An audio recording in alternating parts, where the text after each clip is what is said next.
Hello and welcome. स्वागत है आप सभी का एक और नए वीडियो में। दोस्तों, इस वीडियो में मैं आप लोगों को सिखाने वाला हूं कि ब्रेकआउट ट्रेडिंग करने का सही तरीका क्या होता है, किस तरीके से आप लोग ब्रेकआउट्स को सक्सेसफुली ट्रेड कर सकते हैं। जैसा कि आप लोग जानते ही होंगे कि majority of the time, in fact इस चीज़ के ऊपर एक स्टडी कंडक्ट करी गई थी और ऐसा पाया गया था कि 90% ऑफ द ब्रेकआउट्स फेल।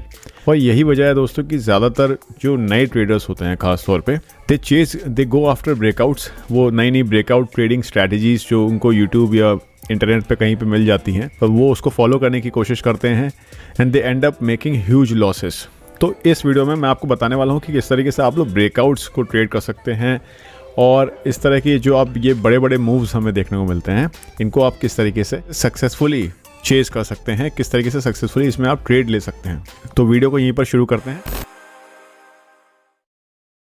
सबसे पहले जो चीज़ मैं आपके साथ शेयर करना चाहूँगा कि फर्स्ट ऑफ ऑल हमें तो ये पता होना चाहिए कि सपोर्ट और रेजिस्टेंस लेवल हो या सप्लाई एंड डिमांड जोन्स हो, उनको कैसे ड्रॉ किया जाता है। बहुत सारे लोगों को यही चीज़ ठीक से नहीं मालूम होती है कि किस तरीके से सप्लाई एंड डिमांड जोन्स को ड्रॉ किया जाता है। तो आप अपने एक्सट्रीम लेफ्ट कॉर्नर पर देखेंगे, this is the 1, 2, 3 and 4th option. तो यहाँ पर जब आप क्लिक करेंगे तो आपको यहाँ पर रेक्टेंगल ऑप्शन मिलेगा ऑन द थर्ड नंबर। तो रेक्टेंगल को आप सेलेक्ट कर लीजिए। उसके बाद आपको क्लिक करके किसी जगह पर्टिकुलर पॉइंट पे क्लिक करके आपको उसको होल्ड करके ड्रैग करना है। तो यहाँ पर आप देखेंगे दोस्तों कि यहाँ पर जो सर्टेन एग्जिस्टिंग पीक्स हैं, जो हाई है इस पर्टिकुलर कैंडल का, जो हाई है, ये जो विक का आप टेल देख रहे हो ना ऊपर की तरफ, this is the high of this particular candle, this red candle. तो इस हाई को मैंने इस कैंडल की जो पर्टिकुलर यहाँ पर एक हाई बना था प्लस एक कैंडल की बॉडी है, तो मतलब बॉडी से शुरुआत करी मैंने इस कैंडल की और इस हाई को कनेक्ट कर दिया। तो मैंने यहाँ पे जो 2 मेजर सेलिंग पॉइंट्स थे इस स्टॉक में, जो 2 मेजर सेलिंग पॉइंट्स थे, उनको मैंने सक्सेसफुली यहाँ पर कनेक्ट कर दिया है। तो यहाँ पर आप देखेंगे दोस्तों कि हमारे पास एक सप्लाई जोन यहाँ पर हमने ड्रॉ कर ली है। तो ये एक ऐसा लेवल है, हम कह सकते हैं, जहाँ पर हमें पहले पास्ट में मेजर सेलिंग देखने को मिली है। तो हम यहाँ एक्सपेक्ट कर सकते हैं कि जब स्टॉक यहाँ पर जाता है तो ऐसी चांसेस बहुत ज़्यादा होती हैं कि कुछ सेलिंग यहाँ पर हमें देखने को मिल सकती है। इसके अलावा आप यहाँ देखेंगे एक एग्जिस्टिंग एक और हमें यहाँ पर एक और रेजिस्टेंस आप कह सकते हैं, एक सप्लाई जोन हमें यहाँ पर देखने को मिली है। एक छोटी सी रेजिस्टेंस है, लेकिन बाद में आप देखेंगे कि इस रेजिस्टेंस में स्टॉक ने मल्टीपल टाइम रिटेस्ट करा, उसके बाद यहाँ से एक ब्रेकआउट देखने को मिला। तो इसको हम यहाँ पर सिमिलर वे में कनेक्ट कर देंगे। जो विक्स हैं, जो हाई है कैंडल्स के, और उनकी जो बॉडी का जो बेस है, टॉप का जो बेस है, उनको हम कनेक्ट कर देंगे।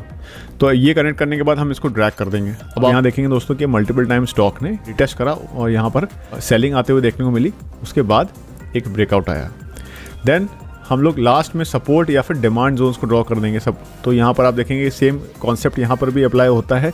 एक आपका जो कैंडल का लो है, विक का जो लो है, यानी टेल्स का जो लो है, बॉडी का जो बेस है, बॉटम का जो बेस है, उनको हम कनेक्ट कर देंगे। तो आप देखेंगे कि यहाँ पर मैंने एक सॉर्ट ऑफ डिमांड जोन यहाँ पर ड्रॉ कर दी है। तो जब हम ये चीज़ कर लेते हैं किसी स्टॉक में ट्रेड लेने से पहले, सबसे पहला काम तो हमको यहाँ पर एग्जिस्टिंग जो पैटर्न्स हैं, जो सपोर्ट और डिमांड एरियाज़ हैं, उनको हमें आइडेंटिफाई कर लेना है। उसके बाद दोस्तों आप देखेंगे कि स्टॉक ने यहाँ पर मल्टीपल टाइम पहले तो इस पर्टिकुलर एरिया को रिटेस्ट करा और उसके बाद एकदम से यहाँ पर एक ब्रेकआउट आया। तो पहला जो रिटेस्ट हम कह सकते हैं, सबसे पहला जो फेलियर आया था वो आया था 1 फरवरी 2023 को। यहाँ पर स्टॉक गया था, एक ब्रेकआउट देने के बाद एक स्टॉक यहाँ पर गया और यहाँ से एक मेजर सेलिंग आते हुए, प्रॉफिट बुकिंग हमें आते हुए देखने को मिली और स्टॉक में लोअर लो पीक्स फॉर्मेशन हमें देखने को मिली और लोअर हाइज बनते हुए देखने को मिले। उसके बाद ये जो पहले जो प्रीवियस जो आपका एक सप्लाई लेवल था, एक प्रीवियस रेजिस्टेंस थी, वो सपोर्ट का उसका जो रोल है वो स्विच हो गया। एक बार ब्रेकआउट आ गया, उसके बाद उसका रोल स्विच हो गया और वहाँ पे सपोर्ट की तरह उसने काम किया। प्लस यहाँ पर जो 200 EMA है उसका भी सपोर्ट था। तो दोस्तों हम कह सकते हैं कि यहाँ पर जो रोल्स हैं वो स्विच हो जाते हैं। एक बार अगर कोई सपोर्ट लेवल टूट जाता है तो वो एक रेजिस्टेंस की तरह काम करेगा, और अगर कोई रेजिस्टेंस लेवल या डिमांड या कोई सप्लाई लेवल टूट जाता है तो वो एक डिमांड जोन की तरह काम करेगा, एक सपोर्ट की तरह काम करेगा। तो यहाँ पर दोस्तों एक बार फिर स्टॉक ने जब लो बनाया तो यहाँ से सपोर्ट मिला। देन अगेन सेकेंड टाइम जब उसने अपने जो प्रीवियस जो उसका हाई था उसको रिटेस्ट करा, सेकेंड टाइम उसने रिटेस्ट करा 8 फरवरी को, तो मतलब एक हफ्ते के गैप में उसको रिटेस्ट करा। तो यहाँ पर देखेंगे दोस्तों कि ब्रेकआउट की कोशिश करी स्टॉक ने और फिर रिटेस्ट करने के बाद दोबारा से एक फॉल आते हुए देखने को मिला। तो यहाँ पर हो क्या रहा है दोस्तों, ऐसा क्यों होता है? यहाँ पर भी आप देखेंगे मल्टीपल टाइम्स ऐसा ही होते हुए देखने को मिला है। तो इसके पीछे का रीज़न दोस्तों ये है कि एक बार कोई ब्रेकआउट आ जाता है स्टॉक में तो सॉर्ट ऑफ एक बैलेंस्ड स्टेट में चली जाती है मार्केट। तो हम कह सकते हैं बायर्स और सेलर्स, ये दो ही पार्टीज होती हैं मार्केट में, तो इन दोनों के बीच में हमें एक सॉर्ट ऑफ एग्रीमेंट देखने को मिलता है। तो जब ये एग्रीमेंट होता है दोस्तों, तो ये होता है कि जैसे मान लीजिए यहाँ पर जिन सेलर्स ने, जिन इंस्टीट्यूशंस ने सेलिंग करी होगी, यहाँ पर सेलिंग करी होगी, तो सबके ऑर्डर्स यहाँ पर एक साथ एग्जीक्यूट नहीं हुए होंगे। कई सारे इंस्टीट्यूशंस के कुछ ऑर्डर्स रह गए होंगे। तो जो पेंडिंग ऑर्डर्स हैं दोस्तों, जब मार्केट दोबारा उन लेवल्स पे जाएगी तो वो वहाँ पर इंस्टीट्यूशन दोबारा से सेलिंग कर देंगे उन्हीं रेजिस्टेंस लेवल पे। तो यहाँ पर जो रिटेल ट्रेडर होगा, जो नया ट्रेडर होगा, वो यहाँ पे ब्रेकआउट के पीछे भाग रहा होगा, ब्रेकआउट एक्सपेक्ट कर रहा होगा, ब्रेकआउट के बेसिस पे ट्रेड लगा देगा। लेकिन जो इंस्टीट्यूशन है वो इस तरीके से ट्रेड नहीं करते हैं दोस्तों। इंस्टीट्यूशन हमेशा लेवल्स के बेसिस पे ट्रेड करते हैं। तो उनका क्या होता है दोस्तों कि वो हमेशा सपोर्ट और रेजिस्टेंस लेवल पे ही स्टॉक्स को बाय और सेल करते हैं। किसी भी रैंडमली वो किसी ब्रेकआउट को चेज नहीं करते कभी भी। क्योंकि दोस्तों अगर आप एक चीज़ नोटिस करेंगे, जैसे मैंने वीडियो की शुरुआत में भी आपको बोला था कि 90% ऑफ द ब्रेकआउट्स फेल, तो वो ऐसा इसलिए भी है दोस्तों कि क्योंकि ब्रेकआउट्स को दोस्तों प्रेडिक्ट करना बहुत मुश्किल चीज़ होती है।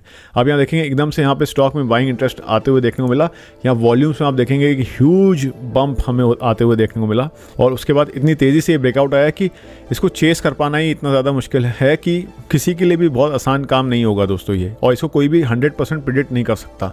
यहाँ पे सिर्फ गैस वर्क कर सकते हैं आप, और कई सारे लोग क्लेम करेंगे फला स्ट्रैटेजीज आपके साथ शेयर करेंगे, लेकिन ब्रेकआउट को प्रेडिक्ट कर पाना 100% सर्टेनिटी के साथ पॉसिबल नहीं है किसी के लिए भी, चाहे वो कितने भी समय बिता चुका हो मार्केट में। क्योंकि दोस्तों ये जो बड़े बड़े मूव्स होते हैं ये इंस्टीट्यूशंस की वजह से ही आते हैं, और वो किस तरह के ट्रेड्स ले रहे हैं उसकी जानकारी सिर्फ उन्हीं को होती है। तो यहाँ पर सही तरीका क्या है दोस्तों? सही तरीका है ये कि जैसे मैंने आपको बताया कि आपको फर्स्ट ऑफ ऑल नंबर 1 चीज़ क्या करनी है, आपको एग्जिस्टिंग लेवल्स को आइडेंटिफाई कर लेना है। Existing supply and demand levels, existing resistance level. आप जैसे जैसे ये टाइम फ्रेम के चक्कर में आप कंफ्यूज ना होइएगा। जैसे मैंने 15 मिनट का टाइम फ्रेम लिया हुआ है, आप लोअर टाइम फ्रेम में जाएंगे तो आपको और भी हो सकता है कि और भी ज़्यादा आपको रेजिस्टेंस और सपोर्ट लेवल्स देखने को मिलें।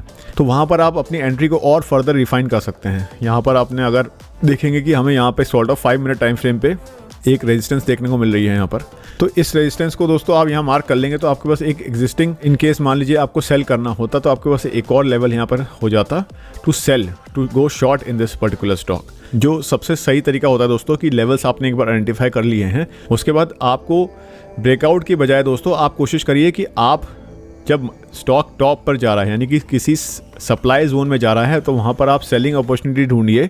और इसी तरीके से अगर स्टॉक किसी डिमांड जोन में जा रहा है तो आप वहाँ पर बाइंग अपॉर्चुनिटीज़ ढूंढिए।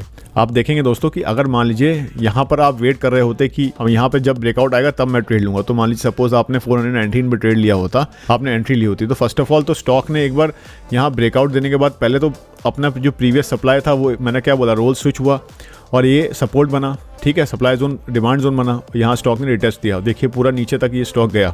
तो बहुत सारे लोग हैं तो यहाँ पर स्टॉप लॉस ही हिट हो गए होते, और उसके बाद यहाँ पर एक बड़ा मूव आते हुए देखने को मिला। तो सबसे सही तरीका दोस्तों ये है कि आपको डिमांड जोन्स को आइडेंटिफाई करके आप कोशिश ये करें कि ब्रेकआउट के वेट करने की बजाय आप इन डिमांड जोन्स पे, इन बॉटम पे आप यहाँ पर परचेस करें। यहाँ पे आप कितने पॉइंट चेस कर लेते हैं? मान लीजिए आप यहाँ पे आपने एंट्री ली होती 420 के पास, तो ज़्यादा से ज़्यादा दोस्तों आप यहाँ पर 30-40 पॉइंट्स आप यहाँ पे कैप्चर कर पाते। और वहीं इसकी बजाय जब आप यहाँ पर जो एग्जिस्टिंग डिमांड जोन्स थी आपके पास, जब यहाँ पर आपने एंट्री ले ली होती दोस्तों, तो एक बार स्टॉक हो सकता है यहाँ पर दोबारा गया, मान लीजिए आप स्विंग ट्रेड कर रहे हैं तो आपने यहाँ पर एंट्री ली और स्टॉक यहाँ दोबारा गया, आपका स्टॉप लॉस इसके नीचे लगा हुआ है, 382 के पास लगा हुआ है, तो उसके बाद दोस्तों आपके पास ऑलमोस्ट आप देखेंगे 60-20 मतलब कि 80 पॉइंट्स आप यहाँ पे कैप्चर कर सकते थे मिनिमल स्टॉप लॉस पे। मतलब मान लीजिए कितना आपका रिस्क होता, 388 पे आपकी एंट्री है और 382 पे आपका स्टॉप लॉस है। और देखिए दोस्तों यहाँ पर हार्डली 6-7 रुपीज़ का आपका रिस्क है और रिवॉर्ड आपका है ऑलमोस्ट 80 पॉइंट्स का, तो जिसे हम कहेंगे 1:10 risk to reward ratio, right.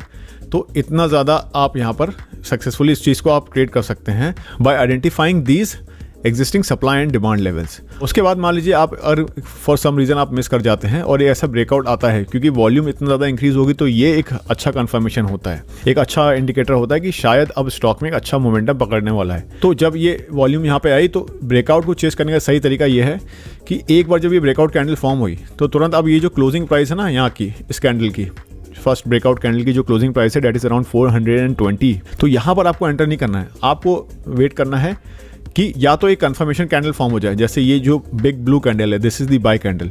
तो इस कंफर्मेशन कैंडल के आप एंट्री मतलब क्लोजिंग प्राइस पर आप एंटर करें, या फिर एक बार स्टॉक को रिटेस्ट होने दें। जैसे कि आप ये देखेंगे कि ये कंफर्मेशन कैंडल का जो लो है वो है 415 के पास, तो मतलब जो एग्जिस्टिंग सप्लाई जोन है, जो कि अब डिमांड जोन बन गई है, तो यहाँ पर रिटेस्ट करा स्टॉक ने। तो एक बार रिटेस्ट करने का आप वेट करें इसको, ये सही तरीका हो सकता है इसको ट्रेड करने का। तो आई होप कि ये वीडियो से आपको ब्रेकआउट्स को ट्रेड करने की जो सही स्ट्रैटेजी है वो अच्छे तरीके से समझ में आ गई होगी दोस्तों। चैनल के ऊपर दोस्तों मैं इस तरीके के ढेर सारे एजुकेशनल वीडियोस, स्टॉक मार्केट से जो रिलेटेड टेक्निकल एनालिसिस की बात करते हैं, फंडामेंटल एनालिसिस की बात करते हैं, इसके अलावा जो वेरियस न्यूज़ डेवलपमेंट्स आती हैं फाइनेंशियल वर्ल्ड में, other than that also I make several business case studies. तो मतलब आपको यहाँ पर देखने के लिए बहुत सारी चीज़ें मिलेंगी। तो अगर आप चैनल पर नए हैं तो डेफिनेटली चैनल को सब्सक्राइब कर दीजिए। और इसके अलावा दोस्तों ट्रेडिंग में आप सभी जानते होंगे कि psychology, trading is a psychological game 99% of the time. तो इसके ऊपर मैंने एक प्लेलिस्ट तैयार करी है, तो इस वीडियो के बाद तुरंत जाके आप इन दोनों ही वीडियोस को चेकआउट करिए। मैं आपको गारंटी दे सकता हूँ कि आपको बहुत सारी चीज़ें सीखने को मिलने वाली हैं। That is it from my side guys, thank you very much for watching.